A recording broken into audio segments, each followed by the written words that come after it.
and performance in the field. Our armor bundles provide unmatched safety and comfort, while our battle belts and holsters ensure quick and easy access to your gear. Stay prepared for any situation with our high-quality medical supplies, designed to keep you ready for action at all times. Looking to enhance your skills?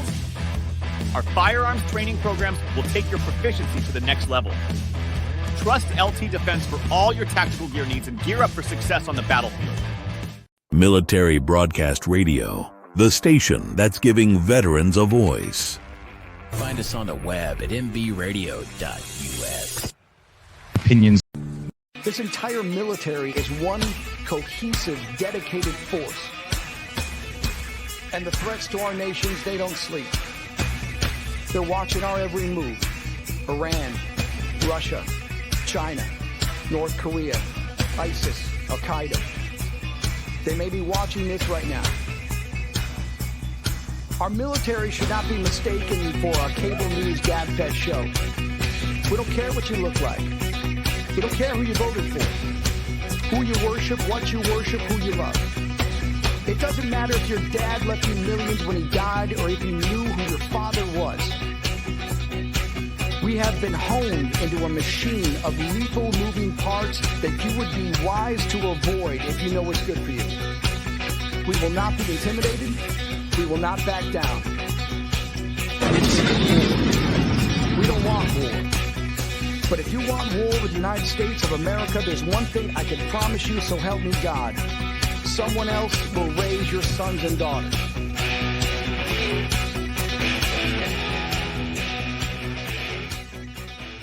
Opinions expressed in this program are those of the speakers and do not necessarily reflect the views or positions of any entities they represent. Find us on the web at mbradio.us. Hello, welcome. My name is Joey, and I am the host of the new Money in the Military show. And you might be asking. All right. Hey, actually, sorry, H. I need to do a new intro. Okay. Yeah. So I usually just kind of skip past that intro because it's really hard to hear. And, all right. yeah. Well, I'll fix that here. Ladies and gentlemen, broadcasting from Tennessee, Joey Laswell, a.k.a. the File Social Worker. Wow. I'm not used to that level of excitement when I jump on the stream. Oh, man. All right. Well, thank you for that rousing intro from H. Joel is running the ones and twos behind the scenes, and we're gonna have a little bit of chat about some financial topics, but ultimately, we're gonna talk about a few different things. We're gonna talk about the Fed rate cut or the interest rate cut, and just talk about some trending topics that are going on in the world of finance. So. This is Money in the Military. I'm a certified financial social worker. I was in the Air Force for 14 years, and then I paid off $20,000 of debt while I was active duty within 3 years as an E3. So that's kind of like I got really into personal finance, and so I've been really passionate about that ever since. And that was 10, 12 years ago now. So. Since then, I became a social worker, and now I'm a certified financial social worker. So we kind of get into, dealing with finances, but then also kind of dealing with the psychology behind finances, like the mental side of things. So that's kind of where I'm at now. And I got hooked up with MBR back in when they first announced the launch of this endeavor, or at least. When the VA had their newsletter back in January. So January, yeah. So I just been, it's been part of this. It's been a good time. It's been a great time, man. Like, just the team that you've built, Joel, has just been amazing. We've got 40 podcasts. Oh, no, you guys are amazing. You guys are the backbone. I'm just here to facilitate. You guys are amazing. But hey, I tell you what, let's jump into this. Now, Joey, we've got some segments and some stuff that we pulled up off trending. And the one thing that I've learned from radio, for me is with all this mumbo jumbo, like I don't understand this, and I know a lot of people probably don't understand all this money and stuff. And what you need to explain to me, you know, break it down to me, kind of like talk to me like I'm a kindergartner, okay? Is how is this going to affect me? You know, because as soon as I saw this news, the first thing that I did was, okay, well, you know, I know that I had 50 cents in Coinbase at one time. You know, am I going to see any results? No. Robinhood, I know that I've got like, I thought it was big at the time. I put like $250 in, and then I was paying $50 a month with Robinhood doing Southwest Airlines. Well, that was a flop. So you know, I'm lucky if I've got like $200 in there now. So when I see this thing federal, you know, and there's other things, but this is like the top story. Break it down to me, Joey. Like I'm a single soldier living in the barracks. Why should I give a shit about this?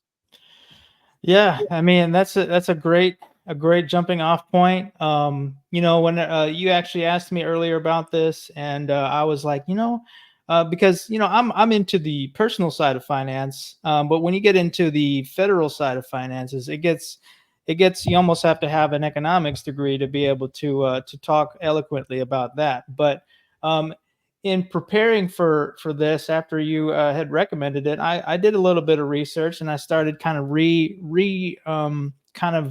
relearning some of this stuff, because you know the thing about finance is that it's a very broad field, and there's so many specialties and subspecialties and everything. So yeah, I kind of wanted to do a little bit of breakdown of kind of what the Federal Reserve is.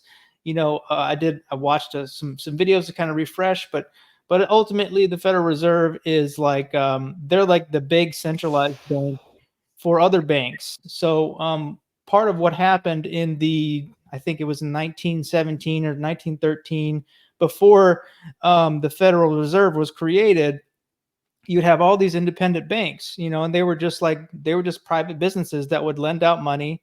And then you remember the movie It's a Wonderful Life. Oh, I remember the movie The Big Short, and I was waiting for that shit to happen again, literally, because it even says in the credits after the movie The Big Short that the same thing is happening all over again. And the reason why the same thing is happening all over again is, I guess, because when Obama was president, like he bailed everybody out, but he didn't set rules and regulations to counter so that it wouldn't ever happen again. So we're in that same boat. And, you know, once again, it's hard to put all that on a president when he doesn't really know the financial status or like the loop in the system.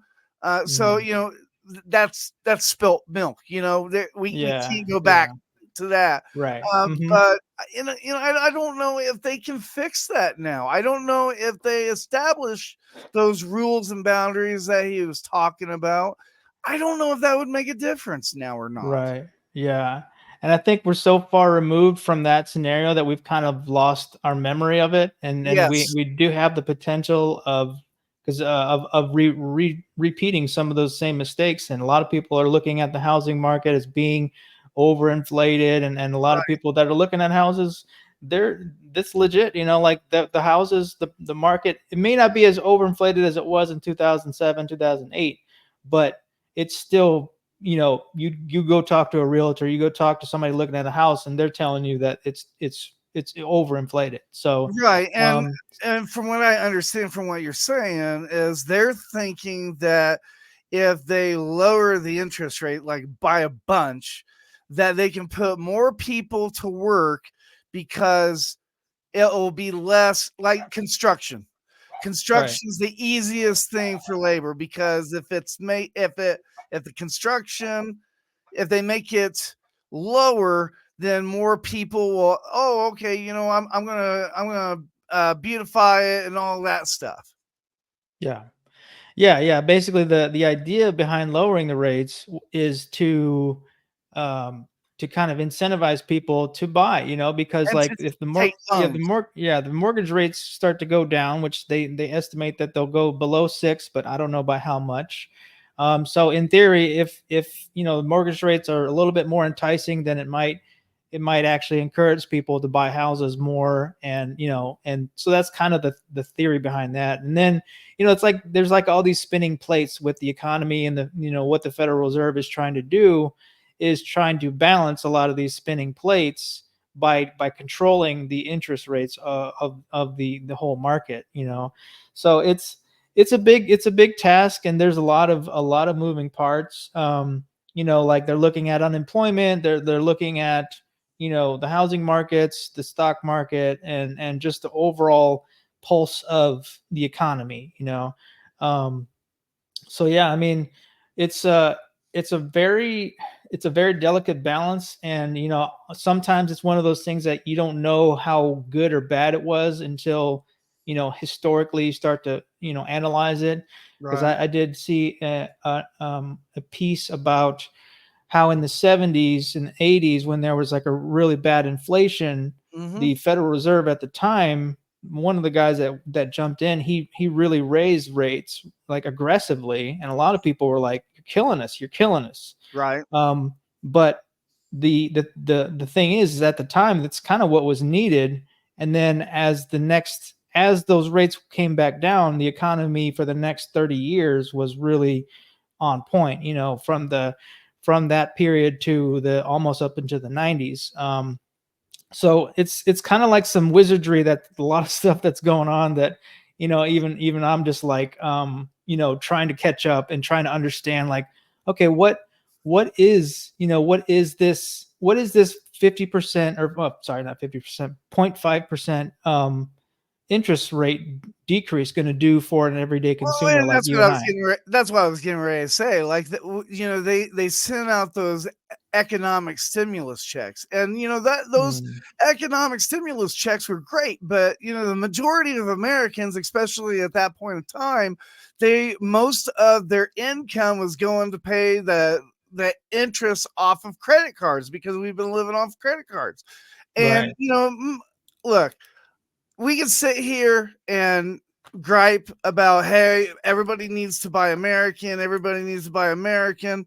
But the problem is just like Harley Davidson, Mm, who has enough money to pay $75,000 for a motorcycle? I think what they needed to do, instead of the stimulus check, and correct me if I'm wrong, I think what they needed to do is, I think they needed to just say, hey, businesses like Walmart and stuff like that, anything that is American made, we're going to give you a voucher. We're going to give you a voucher so that when you go to the stores and you buy this stuff, it's not going to be as expensive.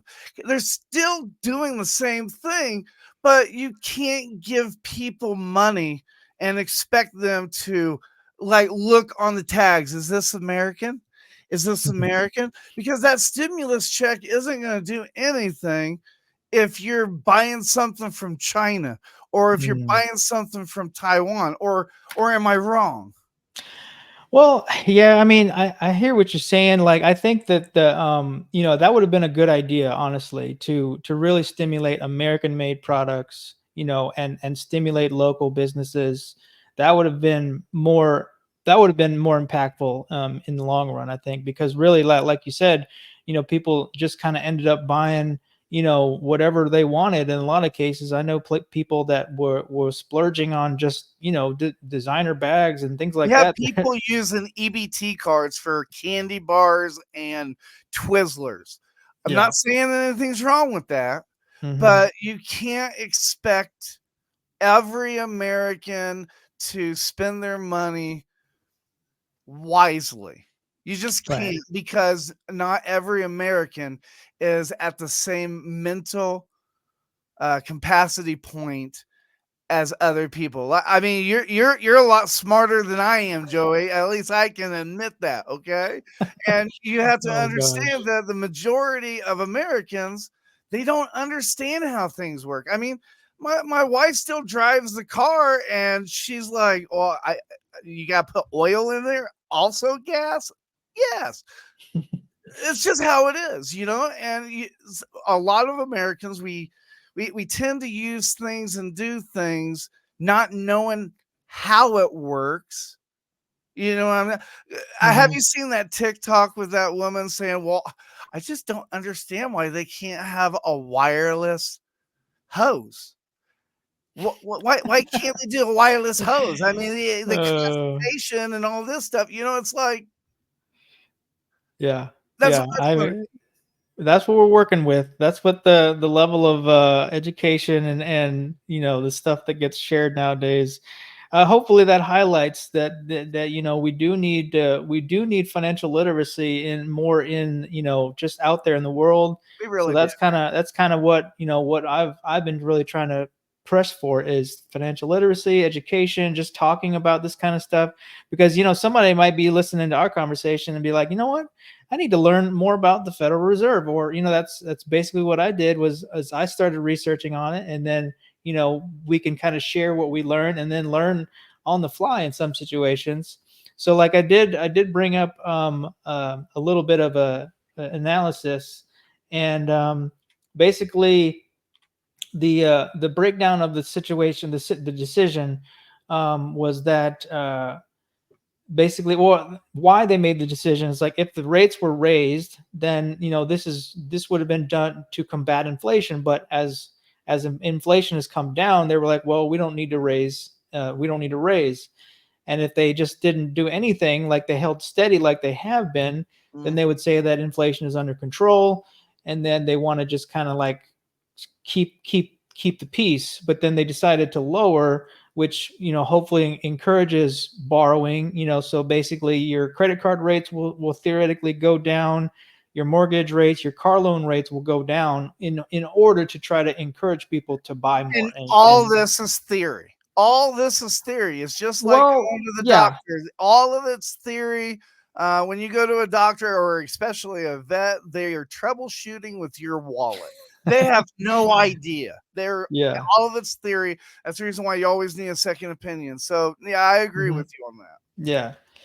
Yeah. So I think that was the thought process. And time will tell whether or not they were actually accurate in their analysis, because I think a lot of times the Fed has been called kind of a magician, and sometimes they'll say things and try to message do messaging to try to, basically sway the markets, or sway, because the global markets are watching what we do with the Fed rate. So there are major implications all across the globe for this stuff. So I'm not even going to try to pretend to be a subject matter expert on this, but I'm definitely down to learn and talk and basically like try to encourage other people to learn as well. So breaking it Barney style down, with the whole Federal Reserve and all that interest rate and all that stuff, they're attempting to do the same thing as the stimulus check, except instead of helping us, they're trying to encourage us to spend more money, probably so that we can send more money over to Ukraine. Yeah, I mean, the thing is, the Fed is supposed to be non-political. They're supposed to be, they're not supposed to make any of their decisions based off of like the politics. FBI. Yeah. Yeah. So as far as how much they actually do with that, that's one of those things where history will be the judge of how well they stayed out of politics, or were they into politics. So yeah, that's definitely it's all a smoke show a lot of times. But like I said, if the world is watching, then hopefully what we said today or what they announced actually does good for the global economy. But for the American economy, that's what most people care about. Like they could care less about the global economy. So, and that's perfectly valid, because obviously we are America. We want to look out for America, right? Right. So yeah, it's a delicate dance, but But yeah, so we'll keep the conversation going. Let's jump into a music break. I really like this Andrew Robero. Is that how you say it? I'm worse than Swedish Chef. Don't ask me. I'll butcher it more. All right, so we're gonna listen to a song by Andrew Robero called "Bleed Red, White, and Blue." I really like this song, so here we go. And we will be right back. You're listening.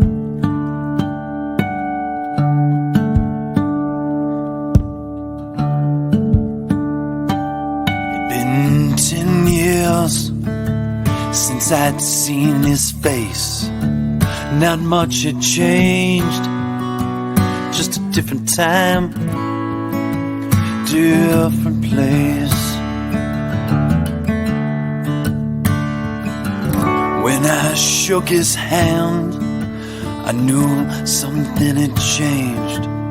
This was a different man from the one I knew back then. That's when he said, "Where do they go?" Yes, I stand in line and watch the flag wave and bright. You see, this is what I do. Yes, I bleed red, white, and blue.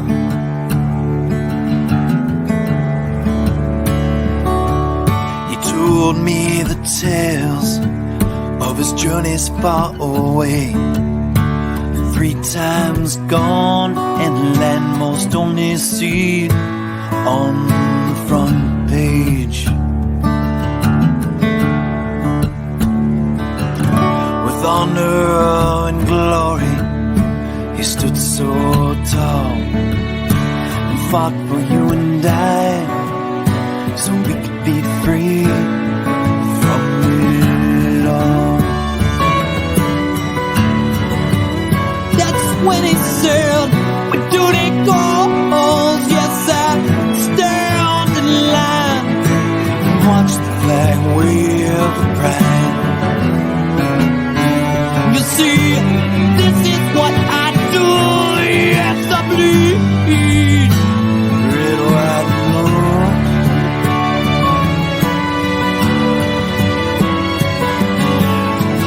Where do they go? Yes, I stand in line and watch the flag wave and bright. You see, this is what I do. Yes, I bleed. This is what I do. Yes, I bleed. Oh, this is what I do. Yes, I bleed. Red, white, and blue.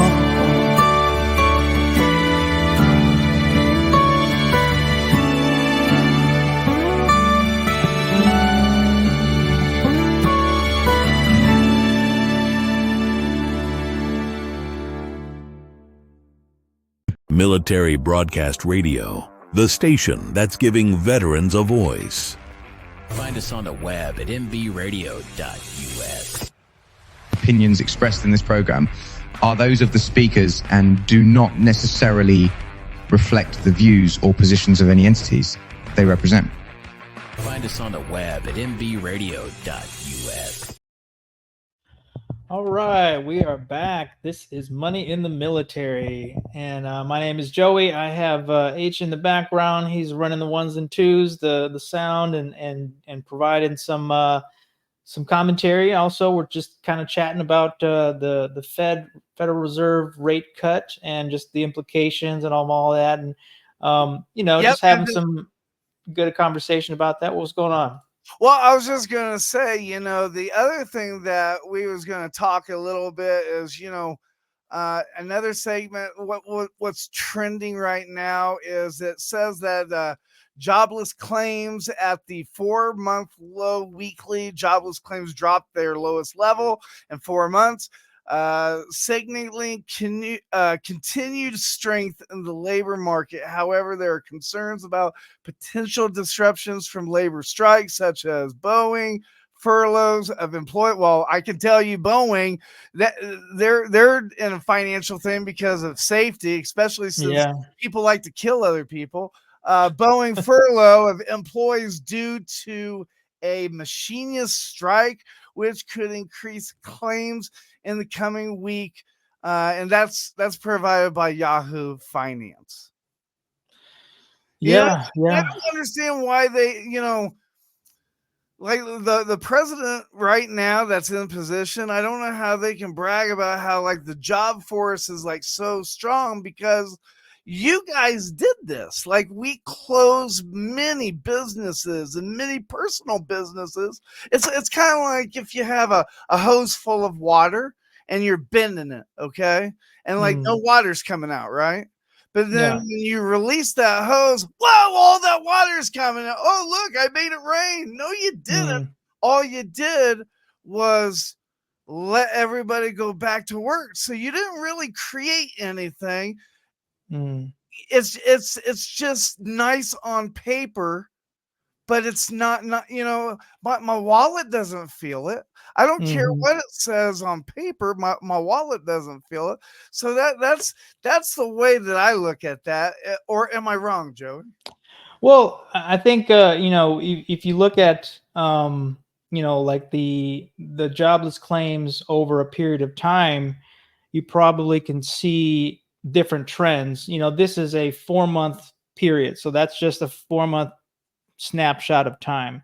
So that's where like the Fed comes in and looks at the trends of the jobless rates, and if they're starting to increase, then obviously that's a sign that the economy is gonna start not doing so well. So if they're indicating that they're going to be more jobless claims, then that's not a good sign. So, and I see a lot of people doing these TikToks. Have you ever heard, and I didn't know about this, but this is very true. Have you ever heard of ghost jobs? Ghost jobs, to where they put a post on like Craigslist or Indeed or something, trying to get these people to go for these higher jobs, so they know which employees are on the bubble.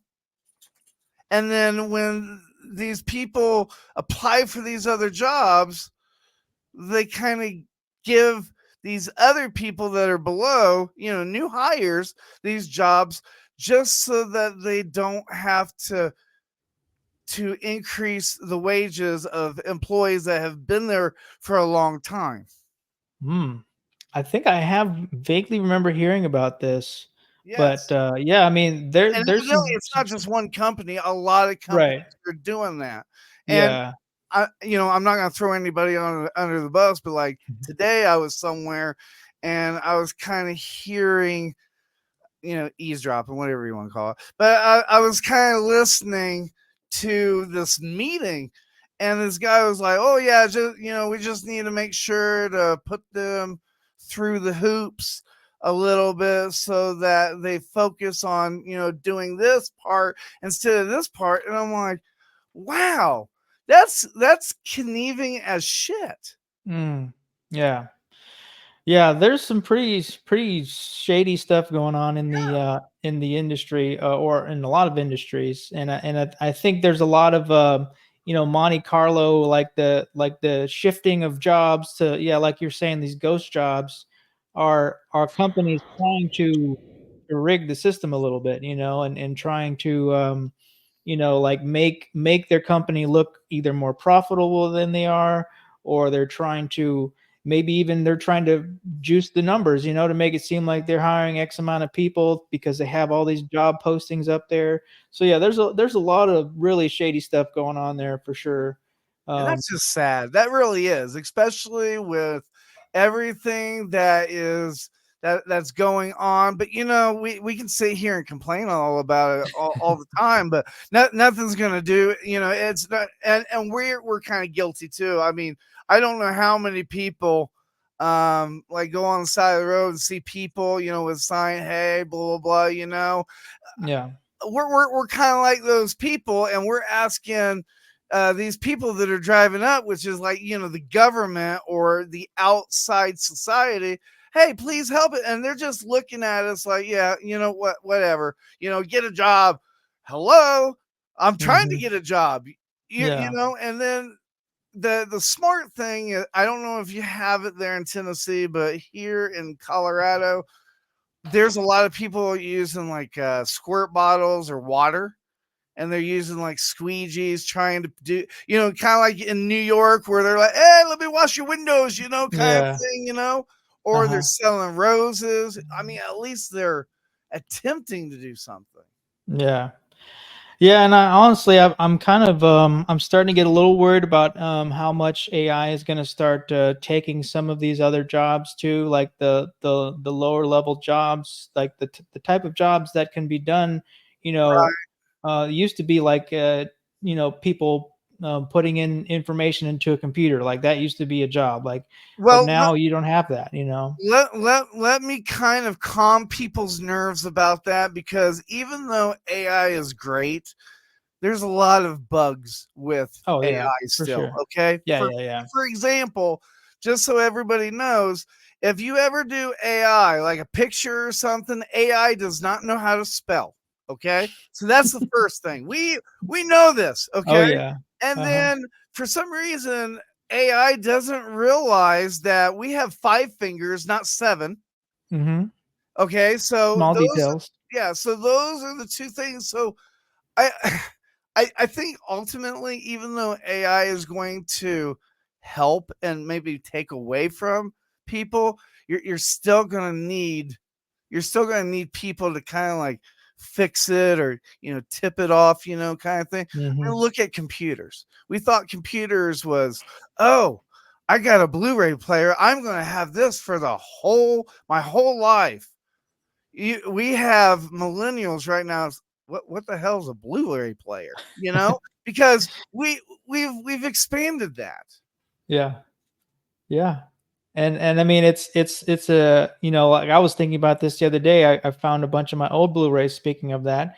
And, I have a Blu-ray player, but, but there's actually a growing movement of people who, because it's so hard to find some movies and stuff online, and then even if you buy them digitally, you don't truly own them, because that company can just go under, and then you have nothing, whereas you have a DVD or a Blu-ray, then you have the physical, the physical copy of the movie. You own the movie in that sense. So I think there's actually a movement towards having those physical assets, which is kind of funny because we've gotten so used to on-demand streaming and never really owning anything, so that's kind of an interesting, just the social thing that I've noticed. That there's a, like there's a big push for records. Record sales have been through the roof lately over the past couple of years, because people it's like they're going against the grain of, like, instead of being all digital, like they want analog, like because it's tactile. It's like a book instead of an ebook.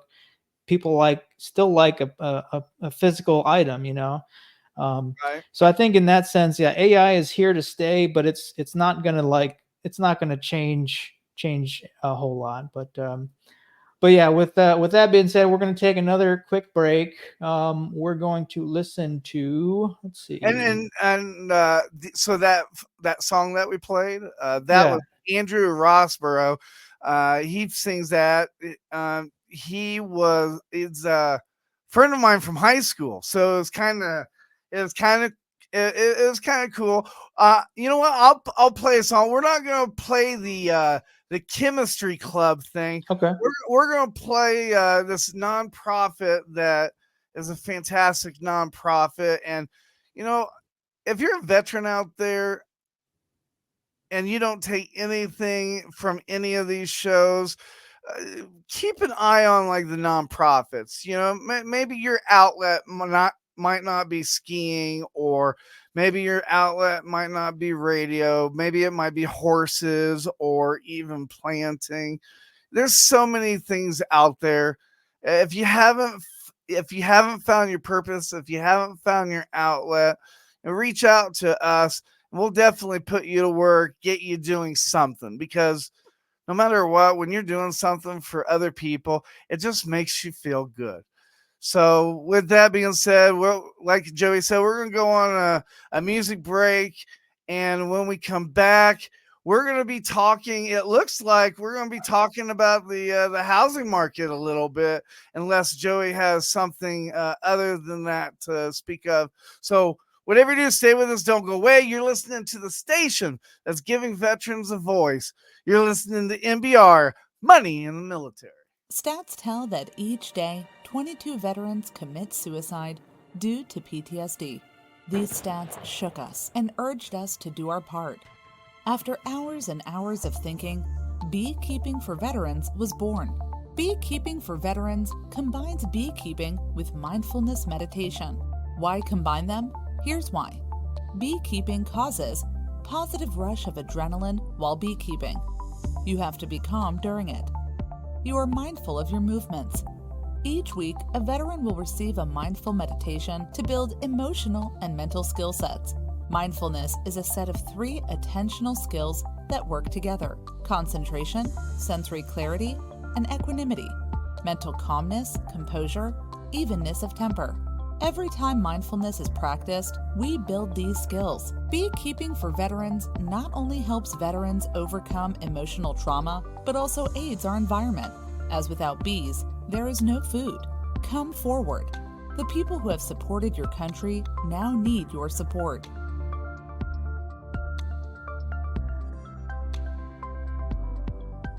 Military Broadcast Radio, the station that's giving veterans a voice.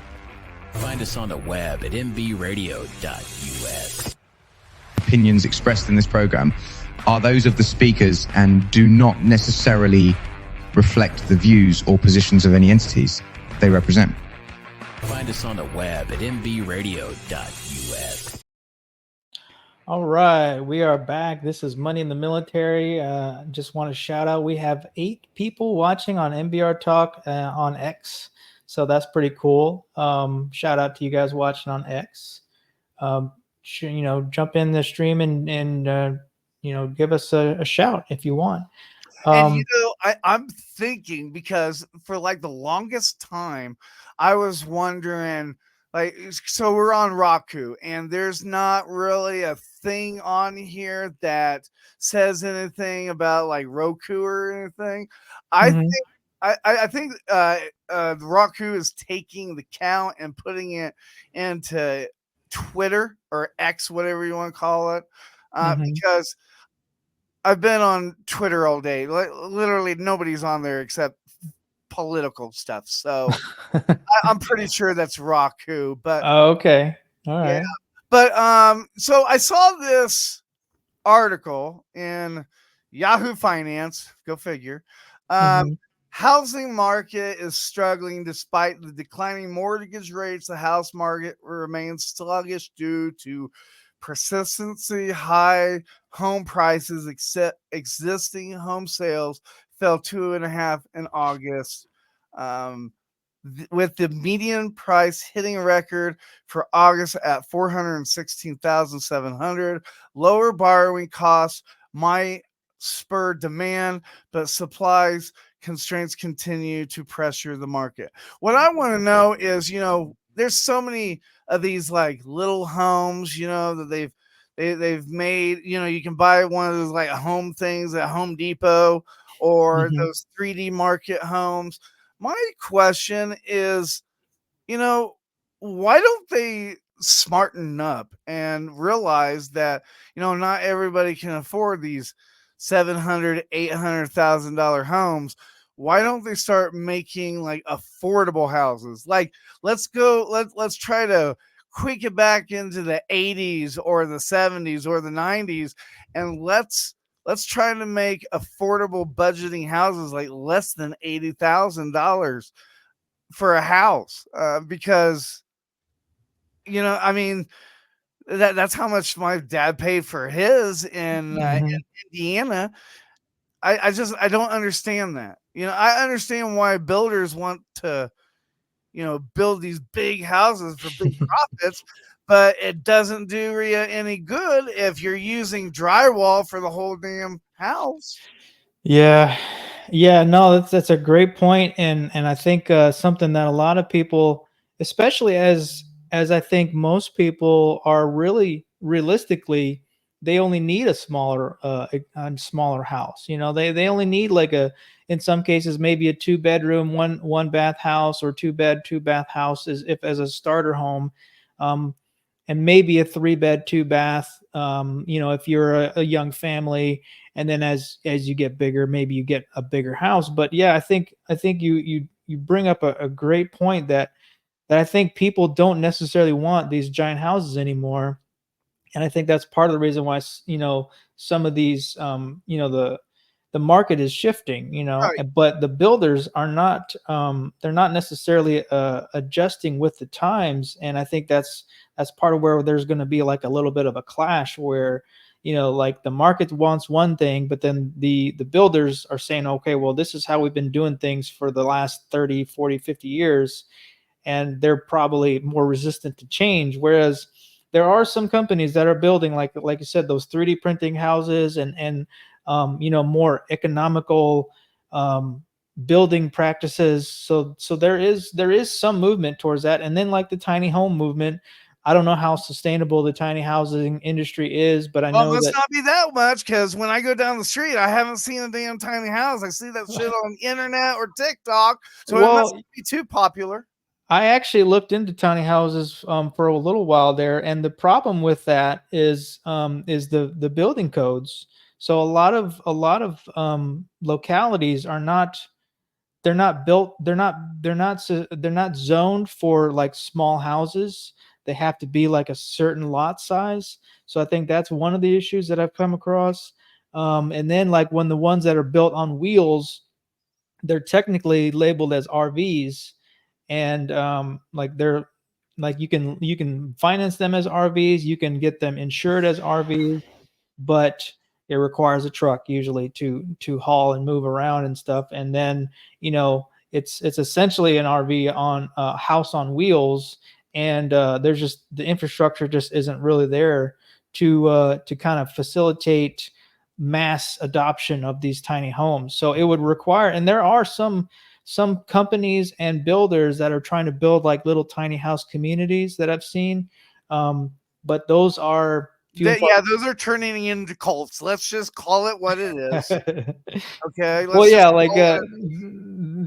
they're really community based, communal based, and I've seen some. There's actually one in Tennessee that I was curious about to kind of drive through it, but I don't know if there's anyone actually living in them. But I know there have been some. I think there was one in Georgia that is coming up that is kind of like trying to, like you said, trying to provide more affordable housing, but then a smaller space, which is probably easier to build and faster to build too. So we could theoretically get, more people, in at least people, at least the homeless population, get them out of the streets. But Well, they're the housing residential is really, really hitting hard on HOAs. yeah, They're not so much paying anymore, and so the normal person would buy an apartment. All they have to do is worry about the apartment. Well, now they're creating these HOAs and having these clubhouses and these swimming mhm. and all this. Like I know a guy that just bought a townhome. His mortgage payment is $5,000 a month, which is crazy, and Wow. then he has to pay $400 and some for HOA. I mean, Yeah. that alone, if that doesn't spell cult, I don't know what does. But if you're in a house and you're not paying an HOA, I'm going to tell you right now, stay put.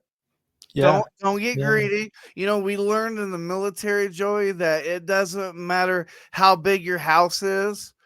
When you move from one room that's small to a bigger room, what happens? You just accumulate more shit. That's Yeah. all that happens. Even if you Absolutely. get a bigger house, nothing's going to change except bigger stuff. And then when you move to a smaller, then you're forced to get like a U-Haul or a shed or something like that. Mm-hmm. But that's the biggest thing. When I first got married, I had this house, and my house is paid off. And my house, my wife kept telling me, "Oh, we want a bigger house. We want a bigger house." I'm like, you know what? I tell you, not to be rude or anything, because I got TBI, I have no filter. But until you pop out a kid, and we have to worry about like school district or different school zones and stuff, we're good right now. A 2-bedroom, well, I made this in a 4-bedroom, but a 2-bedroom, like 2-bath house is plenty big for a newlywed. Yeah. And like when I bought my house, I bought mine on a VA foreclosure. You can actually go on a website. They have like a VA foreclosure website to where you can use your VA loan and you can buy a foreclosure. I bought my house for $100,000 in like 2008. Nice. So you bought at the right time for sure. I bought on the bubble. I bought on the bubble. Yeah, Yes. exactly. Well, I don't have a bubble. I got a fixed rate, but when the bubble was really, they were like, "Oh, low income families, let's do you on this bubble. Everything will be okay. Don't worry about that." Kind of like what they're doing here. I'm telling you, everybody's all happy about this this rate decrease, but I think it's just going to put us in a bigger hole. I mean, I definitely agree with you. There's a lot to be concerned about, and I think the concerns of a recession are not no. unfounded. We're already in a recession right now. I don't care what anybody says. We've been in a recession since 2009. I don't care what anybody says. We've been in a recession since 2009, and what makes it even worse? Okay, let's talk about 9/11, since 9/11 came and passed, but out of all the airlines, which airline is doing free bags? Only one, right? Why are they the only ones doing free bags? And like they've changed it to like assigned seating. Nothing's changed.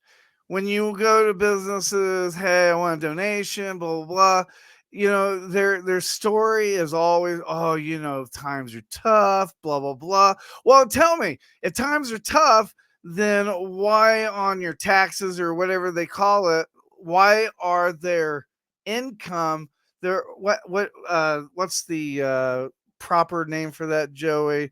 When they get that what word am I looking for? Gosh, I can't remember the word I'm looking for, but basically their income is more than their outcome. Yeah. Okay. Yeah. Do you know what I'm saying? Like the profit margins, their Mm-hmm. profit margins are higher. Yeah. Now, if their profit margins are higher, why is that? We are in a recession because companies are getting greedy, and the top people aren't saying anything because it's not affecting them. Yeah. Nobody gives a shit if it doesn't affect them. That's just how it is. That's how life is. Yeah. Yeah. The people that are at the top, yeah, like you said, they're not worried about it because they're getting the benefits. The CEO is making 100 times more, 200 times more than the lowest paid worker. So yeah, there's a lot of income inequality and disparity there that is really rampant. And and then at the bottom of the people at the ground floor are the ones that are suffering. So it's really frustrating. Yeah, when you see the CEOs making $100 million packages of like award packages, and they can't even raise their employees, the lowest employees' wages, or something like that. So well, the unfortunate part, and this is just how it is, Joey, you don't have to tell me how much you make, but the average American right now, they do not feel that they can work a job for less than $22 an hour right now. Okay. Yeah. So Mhm. if we as a person feel that, hey, we're not working for less than $22 an hour, guess what? Everybody's thinking that same thing. So if you're on Social Mhm. Security or you're on VA and they got that COLA, or you get some kind of stipend and you get a raise, guess what? That raise is not good because everything else is going to go up. That's the reason why you're getting that raise. So whenever Yeah. you're all excited because you're getting a raise, you're not really getting a raise. You're just Yeah. you're just helping the government inflate it even more. One thing I would do if I was in that chair is I would be like, you know what? Let's just let's just stop everything and tear everything down to the foundation. Everything down to the foundation, meaning that, look, these tax cuts that we're talking about, instead of we're giving tax cuts to businesses to improve businesses, why don't we do the tax cuts to, okay, you know what? This is how much inventory is of product, and the government sends all these stores different stimulus checks on different American products. Let them keep track of the sales. Let the people Mhm. go in, oh, bread is $2 again. It's $2 to the consumer. Right. It's more to the company, but the company is kind of getting that bailout, that inflation, that cost to the Mhm. United States. I don't know how they would do it because I'm not that smart, but I think that I I really think that would help. Yeah. Yeah, I mean, it sounds like you're not giving yourself enough credit. You sound very well versed in a lot of this stuff. So you're not giving yourself enough credit, man. You're more well versed than a lot of people I talk to. So don't sell yourself short there. Well, I don't control my own finances, VA, so I don't know how much.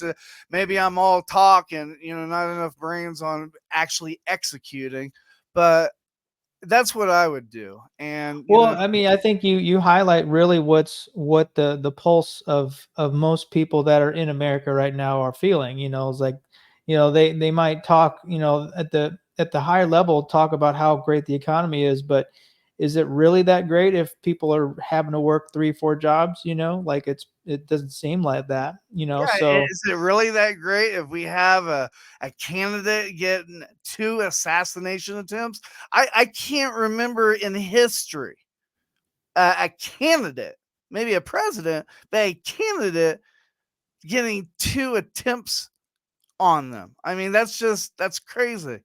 yeah, Um, it just shows you how emotional everybody is right now.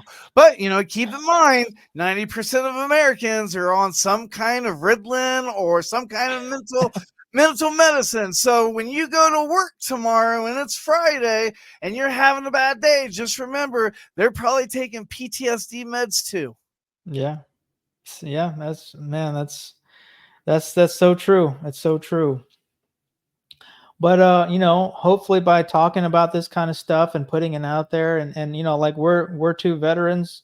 We come from probably different walks of life, but we've both signed the dotted line. We've sacrificed for our country, and our voices are valid and our opinions are valid, and I think people should be taking this to heart. And the people that make the decisions hopefully will, this will propagate out to enough people, and and they'll be like, okay, yeah, these talking points are great, but what are you actually doing? What are you doing to help the veteran community? What are you doing to help the small business or the small business community? Right? So yeah, I mean, I love what you're saying, and I mean, We obviously, like I said, you know what you're talking about. we need. I'm not going to say that we need young blood. What I'm going to say is that we need political people in seats that don't talk, they execute. Right. That's what it is. I'm so tired of people talking. Don't talk, execute. When we find somebody that is willing to execute, things will get done. Talking, sending emails out, stuff like that. Me and you talked about this in the past, but Yeah. we need people to execute. We need people to know what they're talking about and then to execute and give everybody else a plan. Because, I mean, look, there's such thing called midget wrestling, and I don't follow midget wrestling, but there's people that do follow midget wrestling because they support it. Maybe they have, little people in their family. I don't. So that's the reason why I don't really, support it.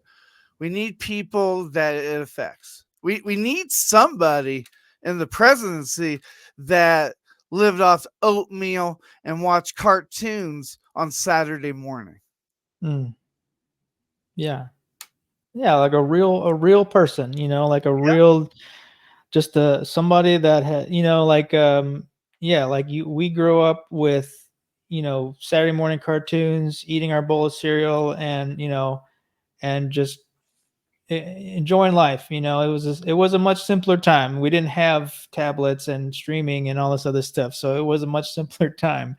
But I hope we can get back to that. At least I felt like at that time, at least in my life, I felt like there was more sense of community, there was more sense of togetherness and family and all this stuff. So that's kind of what I'd like to really foster that, that mentality again of just, bringing people together, so hopefully we can do that. And I think we're doing that with MBR. Our little family is growing and just really supportive. And I just love that. And, I talk about you all the time, but man, like the things that you do behind the scenes and even just jumping on my stream, like my guest had to reschedule. And then you were like, yeah, man, I'm going to jump on it. And so like, you're trying not to take over your damn show. No, you're good, man. You're good, man. I wouldn't be here without you, man. So I owe you everything, man. No. You guys are the backbone, and I tell you what, we didn't bring it up because I a little busy, but Into the Weeds podcast, Amber and Alora, wow, they do an amazing job. They've got some great guests coming up soon. Check them out every Sunday at 6 p.m. Eastern Standard Time. I hope I got that time right. But we have so many amazing guests. I got an email today talking about, a veteran story. And like that whole thing, they're going to be on like 30 shows. Mm-hmm. And out of the 30 shows, people are going to pay attention. Yeah. And I mean, like I said, you've created, or you've molded this MBR family into an amazing thing. And I think it's just going to keep growing and keep like all the different voices that you're putting out there, you're helping put out there.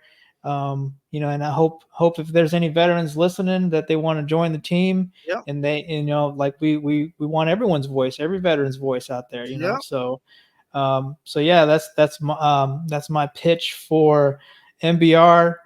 Joel, just thank you so much for everything that you do and have done and will continue to do. I know your heart is just overflowing with this stuff, so just appreciate everything. And I think, that's going to be the it for the stream. We're going to play ourselves out, and thank you for watching. We have 9 people watching supposedly, so that's cool. So thanks again. Thanks, Joel. Problem. Catch you guys on the next stream. All right. And we will see you guys next Thursday. Same bat time, same bat channel. Stay tuned. Oscar Mike Radio is next. Ladies and gentlemen, thank you for tuning in to Military Broadcast Radio. As we wrap up today's show, we want to remind you that the podcast of today's episode will be available right after we go off the air. So if you missed any part of the show or want to listen again, be sure to check it out. And remember, we're here to support and honor our veterans. Your stories and experiences matter, and we are committed to giving you a platform to share them. That's right. We're here to give our veterans a voice. So don't forget to catch the podcast and stay connected with us. Giving our veterans a voice.